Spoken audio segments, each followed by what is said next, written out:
Perintahkan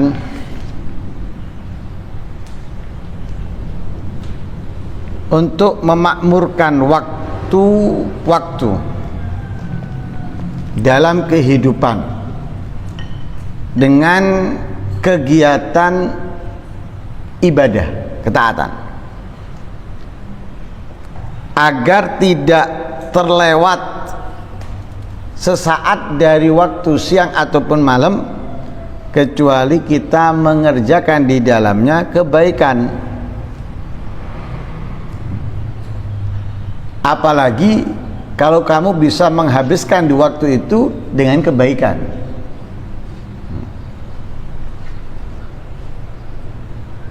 Dalam satu hari, satu malam, kita punya waktu 24 jam. Lah 24 jam ini harus kita isi dengan ketaatan, dengan ibadah.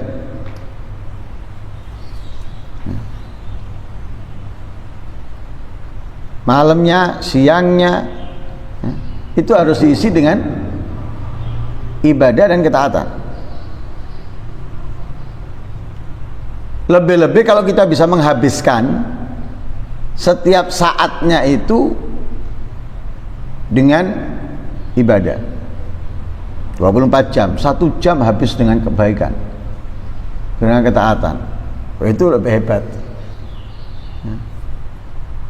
Itu lebih sempurna. Paling tidak dari setiap jam itu tidak kosong dari kebaikan, ketaatan. Ada jam 1. Dalam di jam 1 ini berapa kebaikan, ketaatan yang kita lakukan. Jam 2 juga gitu, jam 3 gitu, dan lain seterusnya. Jangan jam 1 nggak ada kebaikan, nggak ada ketaatan, jam 2 tidak ada kebaikan, tidak ada ketaatan. Ini jangan. Nah, kalau kita bisa habiskan per jamnya itu dengan kebaikan, ketaatan, karena kebaikan, ketaatan kan banyak macamnya. Banyak macamnya.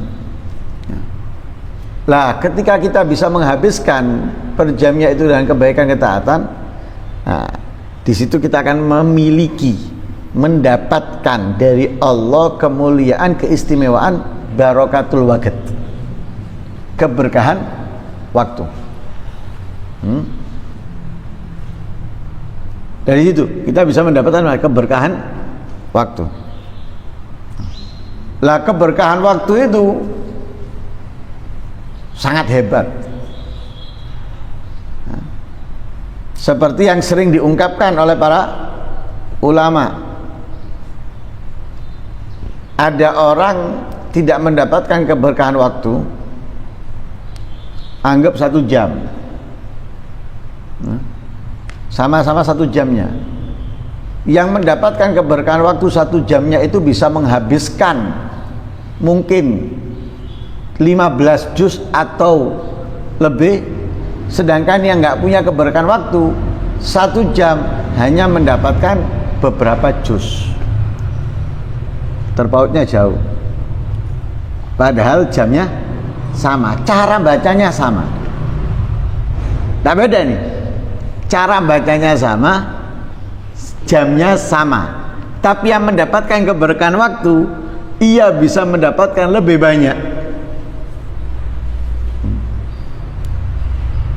lebih banyak.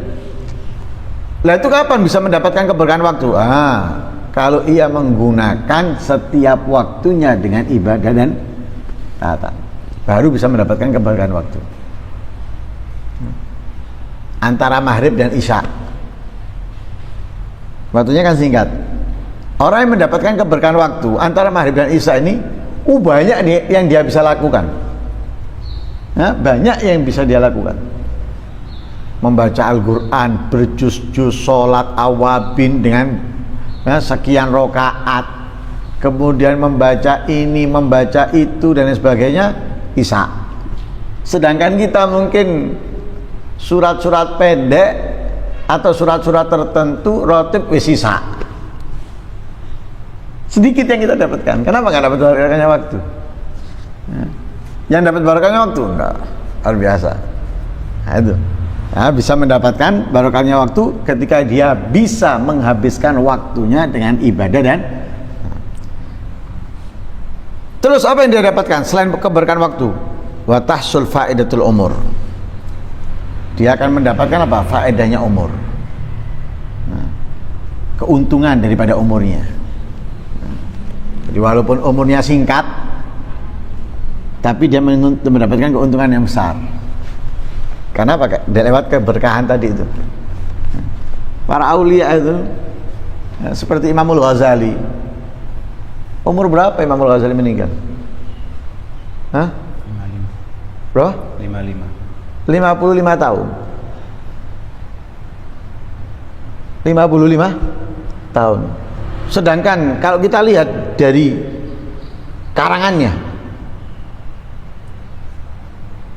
Ihya, ya, belum lagi Arba'in al-Asal, belum lagi Bidayatul Hidayah, belum lagi yang ini, yang itu dan lain sebagainya. Itu dari karangannya. Belum lagi dari dakwanya, belum lagi dari ibadah pribadinya, sholat, membaca Al-Quran dan yang lain sebagainya. 55 tahun, tapi dia mendapatkan faedahnya umur. Kalau dihitung-hitung mungkin umurnya ini bisa seperti orang yang hidup 80 tahun, 90 tahun. Nah, sampai ada ulama itu yang ngitung. Ya.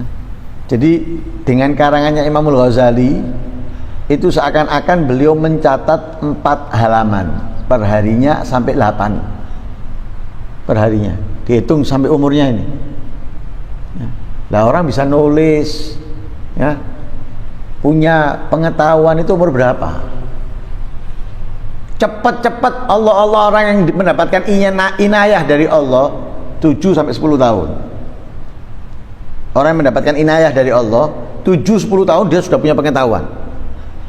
Nah, berarti mulai nulis umur sekian, umur 7 atau 10 tahun itu, antara 7-10 tahun mulai nulis.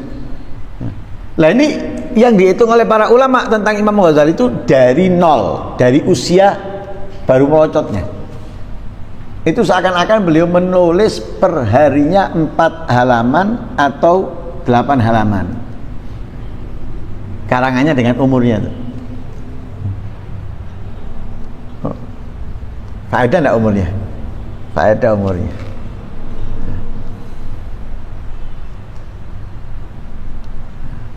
Nah, bagaimana kita bisa mendapatkan itu? Seperti yang didapatkan orang-orang hebat, keberkahan waktu, faedahnya umur. Dengan apa? Ya jangan kita hidup ngikuti arus, ya, ngikuti jalur. Jangan. Nggak bisa seperti itu. Seperti orang itu wes apa kan istilahnya,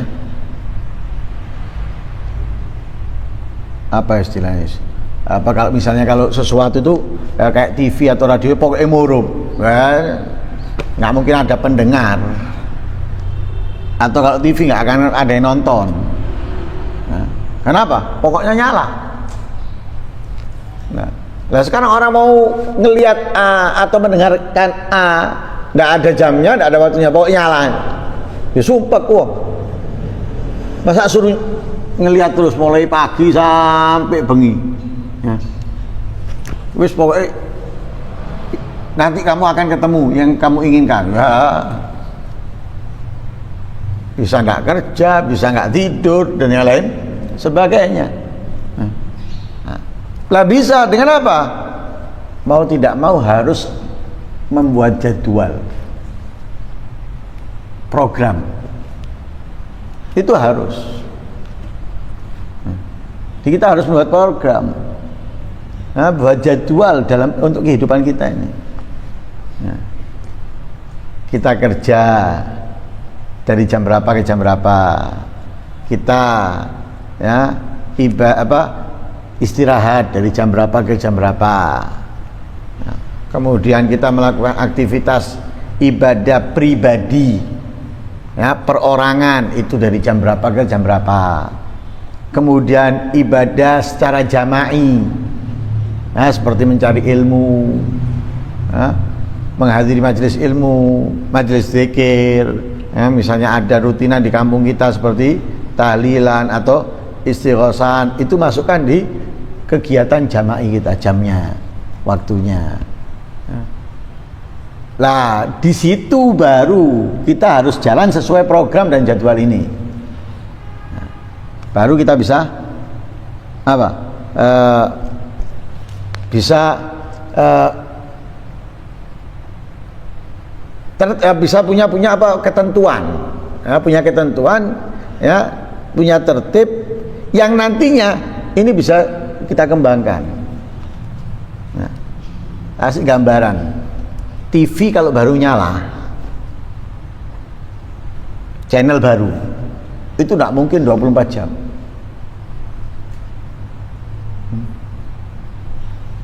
Terbatas mereka. Mungkin dari jam 10 pagi sampai jam 9 malam atau 10 malam. Antara itu mati. Ada.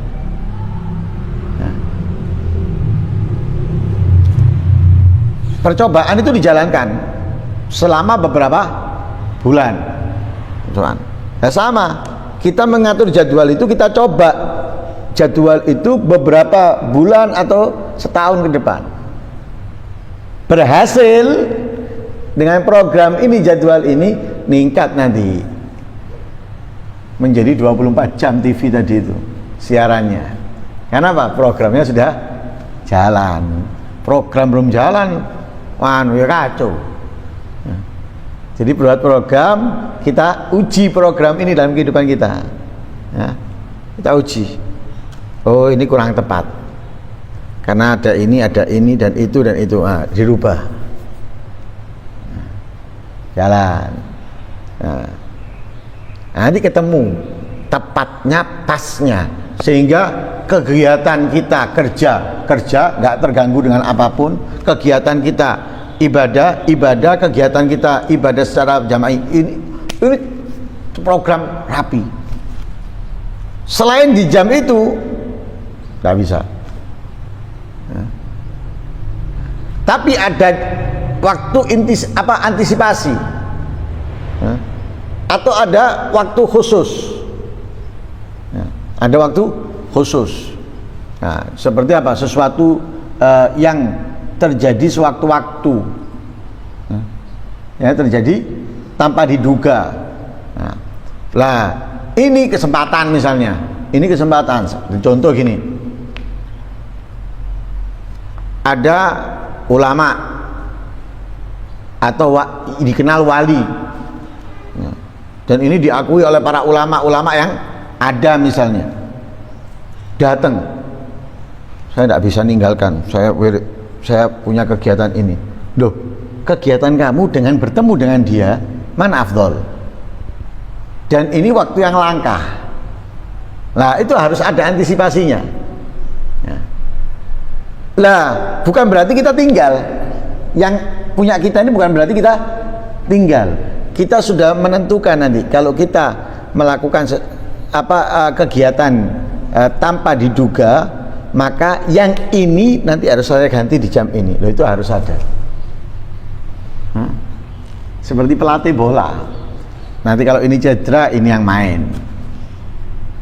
Seperti di pemain MotoGP, ya, pemain intinya cedera, diambilkan dari, ya, Moto2-nya dan lain sebagainya untuk menggantikan. Siapa? Ada 2 di Moto2, yang mana yang diambilkan untuk menggantikan ini? Nah, itu sudah dengan antisipasi seperti itu, kita baru bisa jalan. Nah, akhirnya bisa nanti bukan sebagian waktu yang terisi dengan ibadah, tapi seluruh waktu diisi dengan ibadah nanti akhirnya. Nah, karena aulia seperti itu, mereka nggak langsung enggak. Nah, makanya di sini, ya, kita itu dianjurkan untuk apa? Menentukan agar apa? Waktu kita itu tidak sia-sia. Karena waktu itu adalah modal kita, ya. Waktu itu adalah umur kita, dan umur itu adalah modal kita. Dengan modal dan ini, ya, kita bisa mendapatkan kenikmatan yang abadi di sisi Allah Subhanahu wa ta'ala. Semoga kita bisa memanfaatkan, ya, waktu-waktu yang berjalan dalam kehidupan kita, ya, untuk kebaikan, ketaatan. Amin Allahumma amin. Wassallallahu alaihi wasallam Muhammadin wa ala alihi wasallam. Alhamdulillahi rabbil alamin. Asyhadu an la ilaha illallah. Nas'aluka al-jannata wa na'udzu bika minan nar. Asyhadu an la ilaha illallah. Astaghfirullah. Nas'aluka al-jannata wa na'udzu bika minan nar. Asyhadu an la ilaha illallah. Astaghfirullah. Nas'aluka al-jannata wa na'udzu bika minan nar. Allahumma innaka 'afuwwun tuhibbul 'afwa fa'fu 'anna. Allahumma innaka 'afuwwun tuhibbul 'afwa fa'fu 'anna. Allahumma innaka 'afuwwun tuhibbul 'afwa fa'fu 'anna ya karim. Al-Fatihah.